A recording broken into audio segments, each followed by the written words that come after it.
Good morning. Radhe Radhe दोस्तों, स्वागत है आपका हमारे आज के ब्लॉग में। कैसे हैं आप सब? उम्मीद है अच्छे होंगे, स्वस्थ होंगे, प्रसन्न होंगे। तो चलिए शुरू करते हैं आज का ब्लॉग। और कल मैं एक लोग के घर गई थी, उनके घर पूजा था। तो वहाँ पे हमारी एक जान पहचान की महिला थी। तो उन्होंने मुझसे पूछा कि आप हमेशा खुश कैसे रहती हैं, आप हमेशा मुस्कुराती रहती हैं। तो मुझे बड़ा अजीब लगा। फिर मैंने उनसे पूछा कि आप ऐसे क्यों बोल रही हैं, क्या हुआ? तब उन्होंने अपने बारे में बताया कि मैं तो खुश ही नहीं रह पाती हूँ। कोई भी कुछ बोल दे मुझे या कोई भी छोटी सी चीज़ हो जाए तो मैं एकदम परेशान हो जाती हूँ। और वो चीज़ें मेरे दिल दिमाग में चलती रहती हैं और मैं भूल ही नहीं पाती हूँ। और तो और, अगर कोई मुझे सामने से नहीं बोल रहा है, कहीं किसी और से बोला है, पीठ पीछे बोला है, मुझे पता चल जाए, तब भी मैं परेशान हो जाती हूँ। और मैं यहाँ बैठी हूँ आप सबके बीच में, दो चार लोगों के बीच में बैठी रहती हूँ, तब भी मेरा मन वहीं रहता है। वही चीज़ें मेरे मन में चलती रहती हैं। उन्होंने ऐसा क्यों बोला, मेरे लिए ऐसा क्यों बोला, ये वो तमाम तरह की बातें से मैं परेशान हो जाती हूँ। तो खुश रहना तो दूर, मैं तो मुस्कुरा भी नहीं पाती हूँ। तो मुझे बड़ा अजीब लगा। तो थोड़ा देर मैंने उनको समझाया। फिर उनकी बात सुनकर मुझे लगा कि हाँ, ये बात तो सही है। मेरी बहुत सारी हाउस वाइफ बहनें होंगी जो इस चीज़ से परेशान होंगी। ये समस्या सिर्फ इनकी ही नहीं है, बहुत लोगों की है ये समस्या। तो क्यों ना आज इसी टॉपिक पे बात किया जाए। तो अगर आप भी एक गृहिणी हैं, हाउस वाइफ हैं, और आप भी इसी तरह छोटी छोटी बातों से परेशान हो जाती हैं, आपका मन भी इन छोटी छोटी बातों में उलझा रहता है, तो आज का ये वीडियो सिर्फ और सिर्फ आपके लिए है। तो सही बात है, ऐसी चीजें होती हैं, बहुत बार होता है और बहुत लोगों के साथ होता है कि अगर कोई कुछ बोलता है तो उस चीज से हम परेशान हो जाते हैं कि उन्होंने ऐसा क्यों बोला, इस बात का क्या मतलब है, ये वो बहुत चीजें दिल दिमाग में बैठ जाती हैं। तो लेकिन सबसे पहले हमें ये देखना है कि जो लोग बोल रहे हैं वो है कौन। अगर हमारे परिवार का कोई है, जो लोग हमसे प्रेम करते हैं, जो हमारे अपने हैं, अगर वो लोग कुछ बोल रहे हैं तो हमें उस बात पे सोचना चाहिए, समझना चाहिए कि क्या इस चीज़ में मेरी गलती है। मैं ऐसा करती हूँ कि मैं देखती हूँ कि जो लोग बोल रहे हैं, तो अगर मेरे अपने हैं, मेरे परिवार के लोग हैं, जो लोग मुझसे प्यार करते हैं, तो मैं उस चीज़ को गहराई से सोचती हूँ, समझती हूँ, और मुझे लगता है कि हाँ मेरी गलती है, तो मैं उसे तुरंत ठीक करती हूँ, तुरंत सुधारती हूँ। लेकिन अगर मैं देखती हूँ कि वो फालतू लोग हैं, जिनसे मुझे कोई लेना देना नहीं है, जो लोग मुझसे मेरे अपने हैं नहीं, लेकिन बस वो लोग अपने मन का भड़ास निकाल रहे हैं, तो फिर ऐसे लोगों की बातों को तो मुझे बिल्कुल भी नहीं सोचना है, ना समझना है, और सिर्फ इग्नोर करना है। देखिए, जो लोग आपके अपने नहीं हैं, तो वो लोग आपकी चिंता नहीं करते हैं। वो सिर्फ इसलिए बोलते हैं कि उनकी मन की भड़ास निकालते हैं। वो मजाक में बोलेंगे, कभी सीरियस में बोलेंगे, और कभी कभी ऐसा होता है ना कि वो मजाक में नहीं बोल पाते हैं तो फिर वो सीरियस में बोलते हैं। और कुछ लोग होते हैं तो वो बोल तो लेंगे, उन्हें जो बोलना है वो बोल देंगे, फिर बोलेंगे कि हम तो ऐसे ही बोल दिए, मजाक में बोल रहे थे, आप क्यों परेशान हो रही हैं, आप क्यों बुरा मान रही हैं।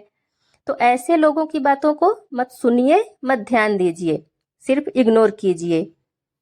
देखिए, हमारा कंट्रोल खुद पे होना चाहिए। हम अपने आप को तो कंट्रोल कर सकते हैं, हम अपने मन को अपने बस में करें, अपने कंट्रोल में रखें, क्योंकि हम दूसरों पे कंट्रोल नहीं कर सकते। दूसरों के सोचने पे, दूसरों के बोलने पे हमारा कोई बस नहीं है कि हम किसी को अपने हिसाब से सोचने के लिए विवश करें कि आप ऐसा मत बोलिए, ऐसा बोलिए। तो ऐसा तो नहीं हो सकता। हाँ, लेकिन हम अपने आप को तो कंट्रोल कर सकते हैं कि हम कब खुश रहें, कब परेशान रहें। तो हम किसी और की बात को सुनकर सोचकर परेशान हो, ये तो बिल्कुल भी सही नहीं है, क्योंकि ये जीवन एक ही बार मिला है। कल क्या होगा कुछ भी पता नहीं है। तो इसलिए जो जीवन मिला है उसको हमें अपने हिसाब से जीना है, खुश रह के बिताना है। ऐसा नहीं है कि बस दूसरों की फालतू बातें सुनकर उसी में हम उलझे रहे, दुखी रहे, परेशान रहे, और हमारे चक्कर में हमारा पूरा परिवार परेशान रहे, दुखी रहे। क्योंकि अगर परिवार में कोई एक लोग टेंशन में रहते हैं, परेशान रहते हैं, तो उसका असर सिर्फ उन्हीं पे नहीं पड़ता है, पूरे परिवार पे पड़ता है। देखिए, अगर आपके मन में भी इस तरह की बातें आती हैं कि मेरे साथ ऐसा क्यों होता है, मेरे पास ये नहीं है, मेरे पास वो नहीं है, उन्होंने मुझे ऐसा क्यों बोला, तो इस तरह की फालतू बातें अगर आपके मन में आती हैं, तो सबसे पहले आप इस तरह की बातों को सोचना छोड़ दीजिए, और सबसे पहले अपने मन को बिजी रखिए। कहते हैं ना, खाली दिमाग शैतान का घर होता है। और ये नेगेटिव सोच जो होता है ना, ये एक कीड़े की तरह होता है। जैसे कोई लकड़ी खाने वाला कीड़ा आ जाए और किसी लकड़ी में घुस जाए, तो वो तब तक नहीं निकलता जब तक कि पूरा लकड़ी वो खा के खत्म ना कर दे, अंदर से खोखला ना कर दे। तो ऐसे ही ये नेगेटिव सोच भी होता है। अगर एक बार आपने अपने मन में इसको जगह दे दिया, तो ये पूरी तरह से आपको खोखला कर देगा। सोच सोच के एकदम बीमार हो जाएंगी आप। और सच पूछिए तो बीमारी की तो दवा होती है, इलाज होता है, लेकिन इस नेगेटिव सोच का कोई इलाज नहीं है, इसकी कोई दवा नहीं है। तो अगर आप भी इस चीज से परेशान हैं, तो सबसे पहले अपने आप पे ध्यान दीजिए। और मुझे लगता है कि इन सब से निकलने का और अपने मन को मजबूत करने का सबसे अच्छा उपाय है कि आप अपने आप को थोड़ा समय आध्यात्म के लिए तैयार करें, थोड़ा समय आप अध्यात्म के लिए निकालें, थोड़ा समय पूजा पाठ करें, नाम जप करें, ध्यान करें। तो उस चीज से आपको बहुत फायदा होगा। और ये मैं अपना निजी अनुभव बता रही हूँ। एक बार आप करके देखेंगी ना, तो आपको समझ में आएगा। और ऐसा नहीं है कि एक दो दिन आपने नाम जप कर लिया तो आपको लगा कि कुछ हुआ नहीं है, 2-4 दिन, एक हफ्ते कर लिया तो कुछ समझ में नहीं आ रहा है, ऐसा नहीं है। आप 1 महीने, 2 महीने, 3 महीने करके देखिए, फिर देखिए आपको समझ में आएगा। आपको मानसिक शांति जो अनुभव होगा ना, जो आपको, आपके मन को जो सुकून मिलेगा, जो शांति मिलेगी, जो खुशी मिलेगी, आपको समझ में आएगा कि ये खुशी और कहीं नहीं है।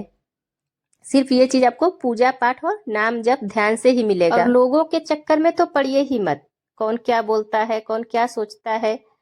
क्योंकि इस समाज में बहुत तरह के लोग हैं, और कुछ लोग ऐसे हैं जो अपने दुख से उतना परेशान नहीं होते हैं जितना दूसरों की खुशी से परेशान हो जाते हैं।